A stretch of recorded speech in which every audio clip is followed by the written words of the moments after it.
Okay, we're going to go through utilizing Desmos on a variety of different SAT questions.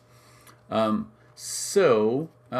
start with, and I'm scrolling through practice test 6. This is the linear test, so if you take it on Blue Book, it'll look slightly different. Let's take a question that you may have to adapt. So this one here, number 3. It says k squared minus 53 equals 91. You certainly could solve this by hand, but maybe we want to solve this in Desmos. Keep in mind that Desmos only knows x and y. So if you wanted to solve for a variable, you need to change it to x. So instead of putting k squared minus 53 equals 91, if I do that, Desmos is going to put a little exclamation point and say can only support exactly x and y. So if we change this to x, then we will get a solution. So let's see, we'll change that to x.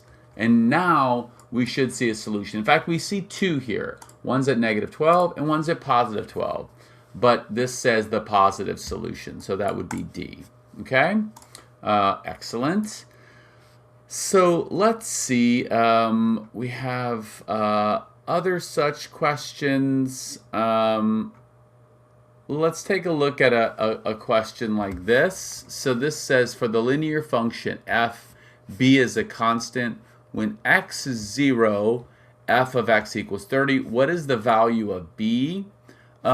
We certainly could do this one in Desmos.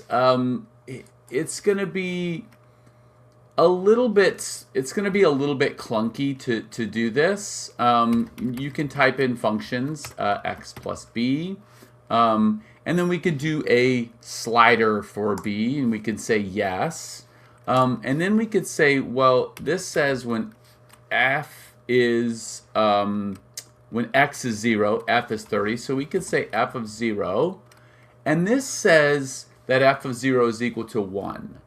Well, we don't want it to be equal to 1. We need it to be equal to 30. And so we can move this slider around until that is equal to 30. And we can see here that anytime we start moving a slider and we run out of room, either graphically you'll see it or just numerically, you click on this and then we're just going to increase this step size. So I'm going to increase this step size to 50.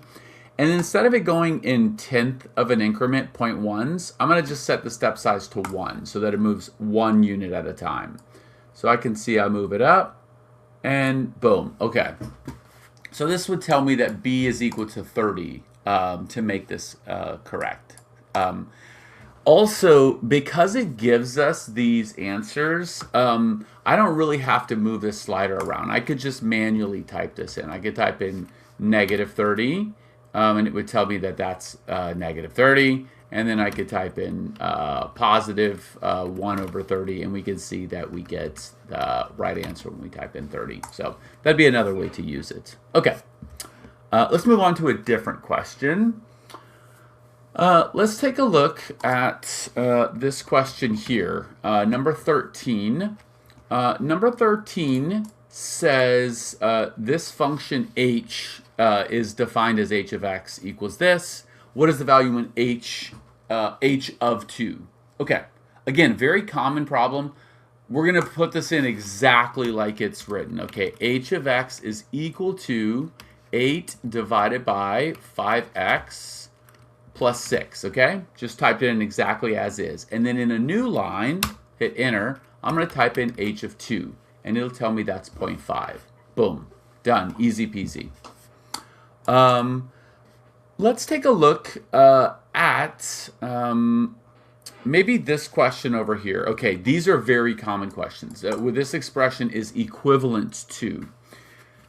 You can simplify this by hand. That is probably the fastest way. But if you get stuck or you say, you know, I don't know how to do this, then there's another way to do it. Anytime there's an equivalent expression, you can type in that expression into Desmos, assuming it's x and y's.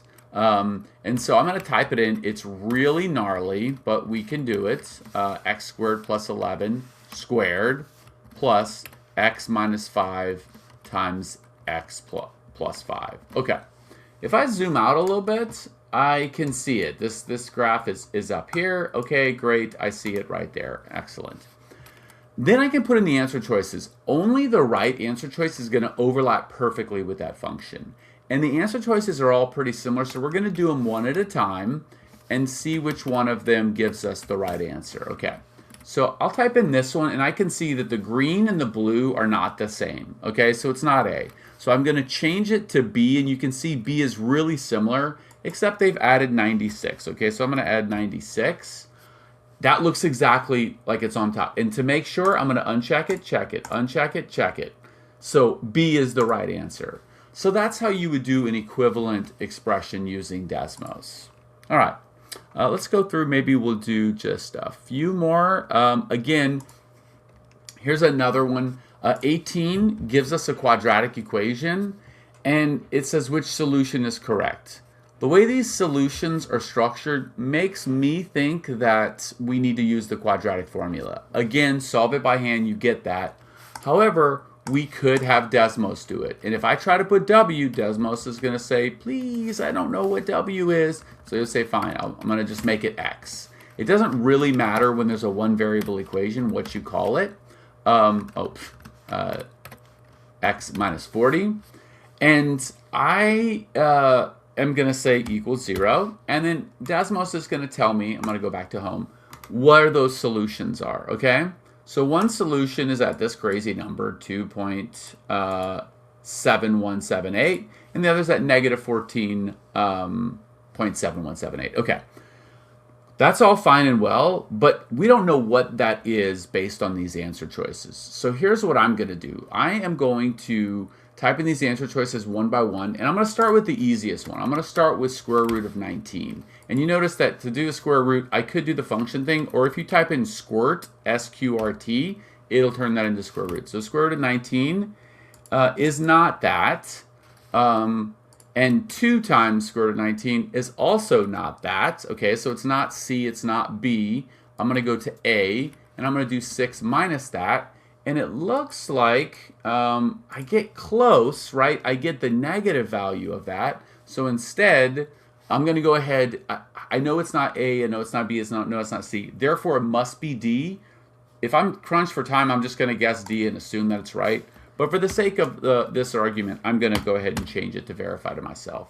And we can see, in fact, that is the same number. So that's just a quick overview of how to use Desmos on some of these problems. I hope this was helpful, and let us know if you have any questions.